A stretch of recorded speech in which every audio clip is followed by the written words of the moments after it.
મહેસાણા જિલ્લાના ખેરાલુ તાલુકાના ગઠામણ ગામમાં પ્રજાપતિવાસમાં આવેલ ચેહર જહુ માતાજીના મંદિરમાં થયેલી ચોરીનો ભેદ ઉકેલાવ. મળતી માહિતી મુજબ માતાજીના મંદિરમાંથી ગઠિયાઓ માતાજીનો વર્ષો જૂનો ચાંદીનો ગરબો અને 17 તારીખ ચટ્ટી જૂન 2025 શુક્રવારે રાત્રે ચોરી કરી ફરાર થઈ ગયા હતા. ચાંદીનો ગરબો લગભગ 1 કિલોનો હતો. ત્યારબાદ પ્રજાપતિ સમાજના લોકો અને ગામ લોકો ભેગા થઈ માતાજીના મંદિરે અરજી મૂકી હતી.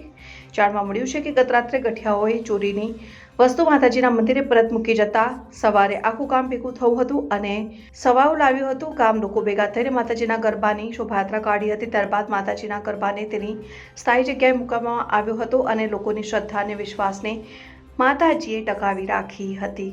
જોતા રહો ભારત ટાઈમ્સ ન્યૂઝ. ગણપતિ પ્રજાપતિ ગઠામણ.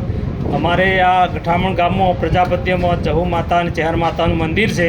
તેમાં તારીખ 6/6/25ના રોજ રાત્રે ચોરી થયેલી. તેમાં 1 કિલો ચાંદીનો ગરબો તથા 17 આ વસ્તુ ચોરી ગયેલા અને અમે ગામ લોકો બધા ભેગા થઈ, બધી કોમના લોકો ભેગા થઈને માતાજીને એક અરજી કરી કે માતાજી તું આ ગામની અને આ બધાની લાજ રાખજે.